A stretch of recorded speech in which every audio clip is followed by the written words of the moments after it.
Hi guys, welcome to my channel, and for today I'm gonna show you how to cook beef caldereta, and I'm taking you guys with me to buy those all ingredients in the grocery. So come on, what are we waiting for?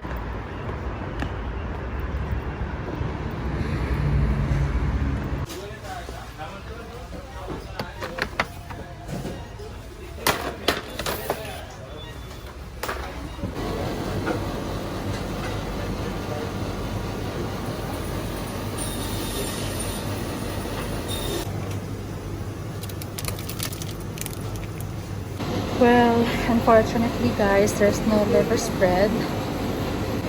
Hindi ako magluluto ng beef caldereta. Instead, pork afritada na lang. So that's the only ways that I have to do now.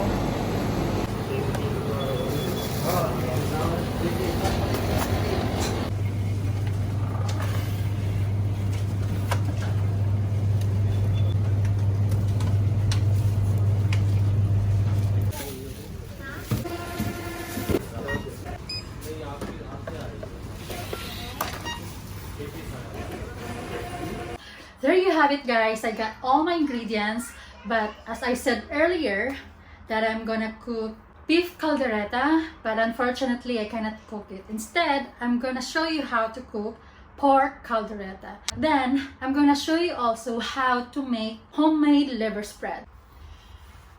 Okay guys, first thing first, I have here pork cubes, and what I'm going to do now, I'm gonna fry it to eliminate the extra fat.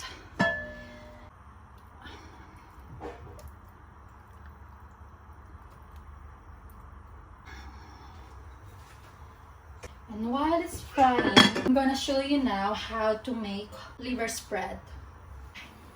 So I have here liver, paprika, garlic powder, pepper, salt, vinegar, and oyster sauce. So I'm gonna add butter, onion, let's add liver,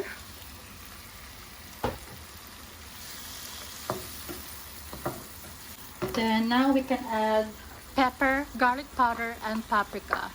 So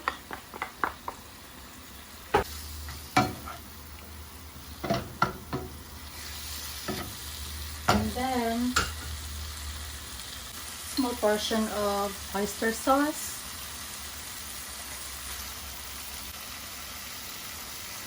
vinegar, sugar.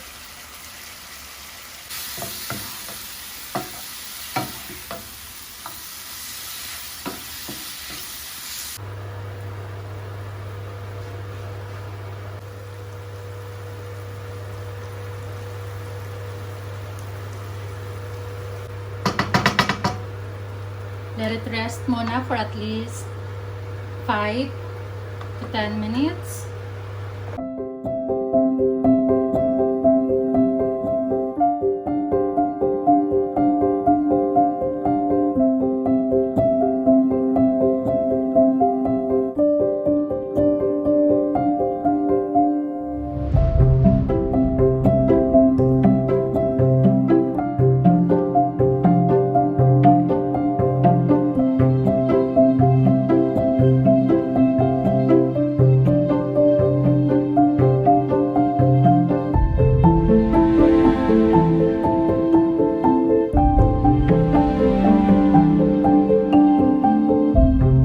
What I'm going to do now, I'm gonna fry this.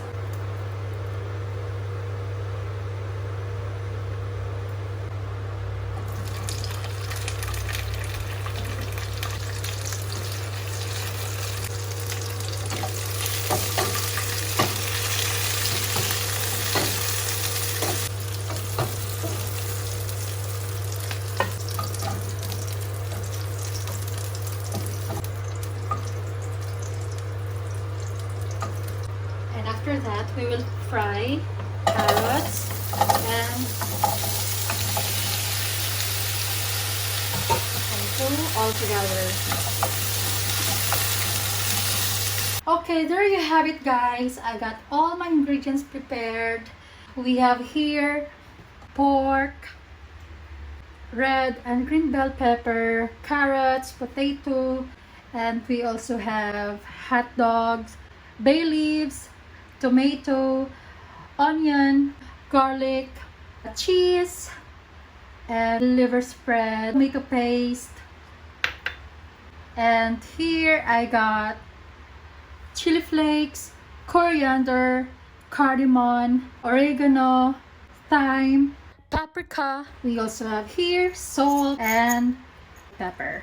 And we also need oil, oyster sauce, and soy sauce.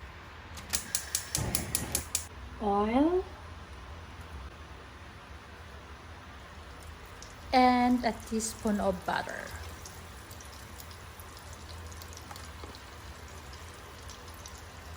I just want you to know, guys, that this is my way of cooking. So I'm just exploring and enjoying the way I cook. So now we will add garlic, onion, tomato, and then we can now add the pork,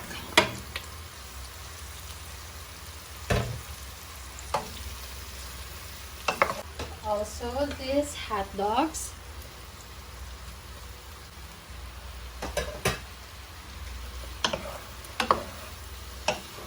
then cover and simmer it for at least 2 minutes. Okay, let's check. And now we can add liver spread,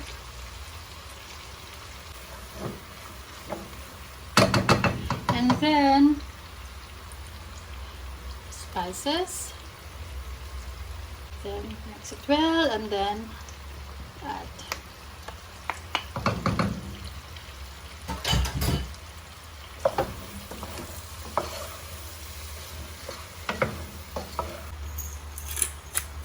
black pepper, salt,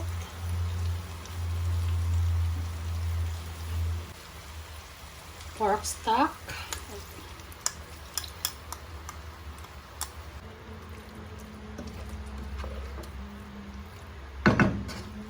oyster sauce, add it,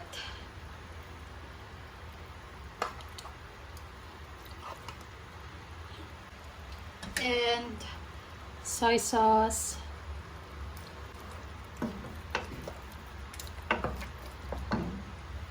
and then these bay leaves,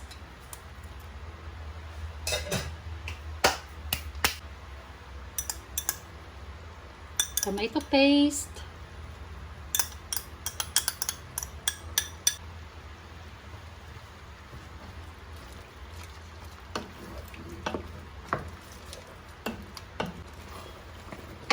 and let's taste it.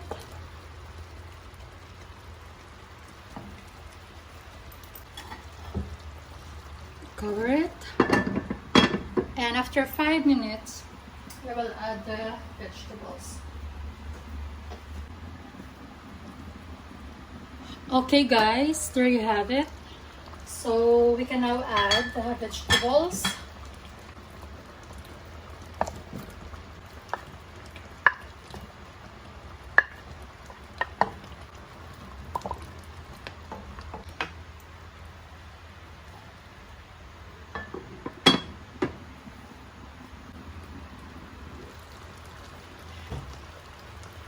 We can now add this bell pepper,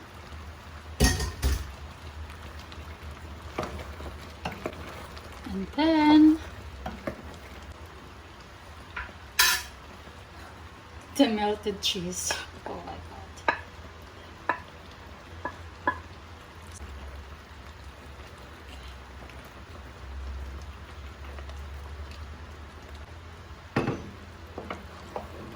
Let's just mix it well. Now we can taste it again.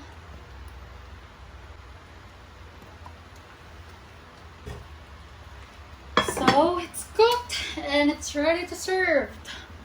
I hope you guys enjoy this video, and please don't forget to subscribe, like, and comment down below. I'll see you in my next video. Bye!